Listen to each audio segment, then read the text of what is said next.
game was huge, not just for the HBCU culture, but for what we needed budgetary wise. We did well off this game, and it's going to help us supplement our budget. So I want to make sure I give her the credit for that because she had to sign off on the contract. I was, obviously you want to win, but it's the number 7 team in the country.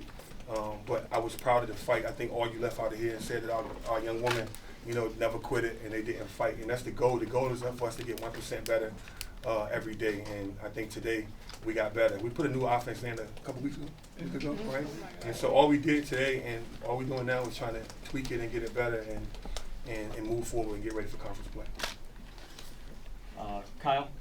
Yeah, Coach Kyle Andrews, Baltimore, Press Box Online. Number one, I just want to ask, what was this like, just being able to soak in this atmosphere at Coppin, and hopefully, I guess on you all's end, you're hoping that this can be the start of something new with, just the packing of the arena and everybody being able to come out and enjoy basketball, right? Yeah. So funny you said that. We did what we needed to do to give some excitement to Baltimore.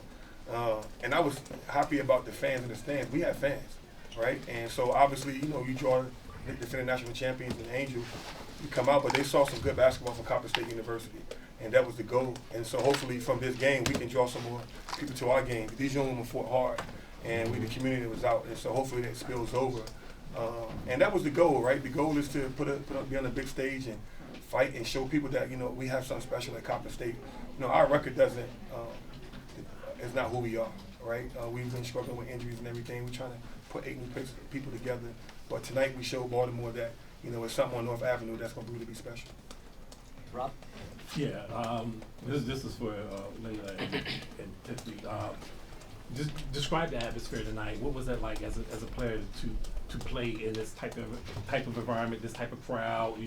Obviously the DJs there, just all the different elements, and the sold out arena as well.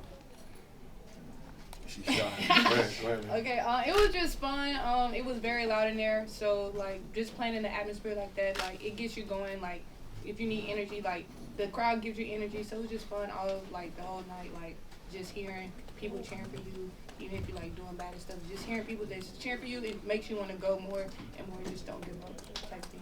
And they kind of identify well with that. And then, obviously, they opened the doors 2 hours early, which is unusual. Yeah, that was crazy. The game didn't start till 6, and it was the stands was full about 4:15, 4:30, man. 4 in Texas, 4 in Mississippi, 4. Yeah. What's it normally like when you guys come out for your shoot around? When y'all just come in and shoot on your own? Rob, you've been to a game. Right. Come on, man. Don't let them set you up like that, man. You've been to a game, man. It was different.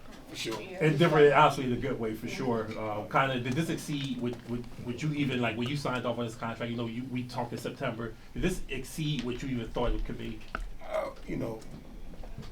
Yeah, because we did something for bigger than basketball. We raised money. This is the first Play for K game in HBCU history, and so that was a big deal. And, the Play for KI Foundation support women's breast cancer and all women's cancer for underprivileged communities, and that's what we're in. And so my team and myself and my staff donated $1,000 to the fund, and that was big. And they contributed. They cashed out me last night, 25, 30, 50 to donate to the fund. So, to have that piece of it as well, along with the defending national champions, made the game even more important. And I know that my jacket I had on, so my jacket I had on, Coach Mark and myself are signing, and we're going to donate it, and they're going to auction it off to the KI Foundation. And so, just bigger than us, man. And that's our motto, right? It's bigger than us, and we have to make sure that. Hey, this is Vince the Writer of Swagger Magazine. This question is for all 3 of y'all. When you cut the lead to 28-20, when you had a single digits, what was going through your mind when that happened? At that moment, we knew we had to keep the energy up. We had to keep we had to stay on them at that point. They went on their little run, but we knew that at that moment that we had to keep it there. Just keep it there.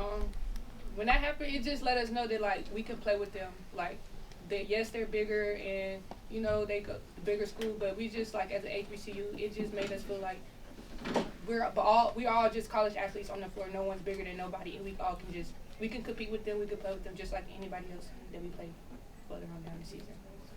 Yeah, Coach Jerry Bembry from ESPN Landscape. You had an extended moment with Kim Mulkey after the game. Yeah. What was that like? Was there an advice exchange? Yeah, so she complimented, and they've been doing that for the last 2 days, the professionalism and the arena setup and the facilities, and everybody's working, you know, from always from the AD down to the SID to the custodians to the police officers to everybody. She just said, this is great for you guys, this is great for us, it's great for HBCUs. Kim is a good person, man. Like, I really have a lot of respect for her and what she does for the game of women's basketball, and I appreciate that compliment. It meant a lot. And you told me a couple of days ago that this was going to be a big financial boom for your program. Yeah. Are you hopeful that more major level schools will come into HBCU campuses and maybe? So since I've been here, we've had one every year, just not at this magnitude. You know, this is probably the first time that a defending national champion has came into a HBCU. I mean, she's on North Ave, right? And so it's been, you know, I mean, it is what it is, right? But think about all the security we had, all the police officers. They did a great job. They felt safe. They felt comfortable. They just said it. Like, I mean, Coach Starkey, the associate coach, was like, man, this is awesome. You guys have more security than we ever had on the road. And we just want to make sure that everything was great, because when they travel, it's a show, right? And rightfully so. They have young women that have NIL deals that are making money, and we have to make sure that, you know, that we have their best interests at heart as well. And I think we did a good job at that. And that shout out to from top down, from the president down, and everybody who was involved with it. And just finally, one follow up. What's your hope for fans who saw your team for the first time today in terms of to come out and watch Coppin women's basketball? Obviously, we didn't win. But we're going to be gritty and we're going to fight, and I want them to come. We're going to represent Baltimore well with that charisma and that attitude and that grittiness. Oh, yeah. So this is a question for all of you.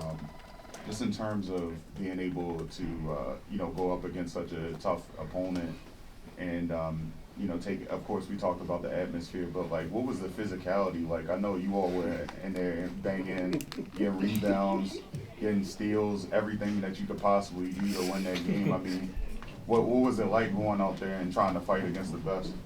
Man, it was a fight, man. Like, going against Angel Reese, like, bumping, hitting, like, it wasn't no, you let off a little bit, she coming, boom, boom, boom. Like, you just had to stay on the ground, be strong, and just be physical throughout the whole night.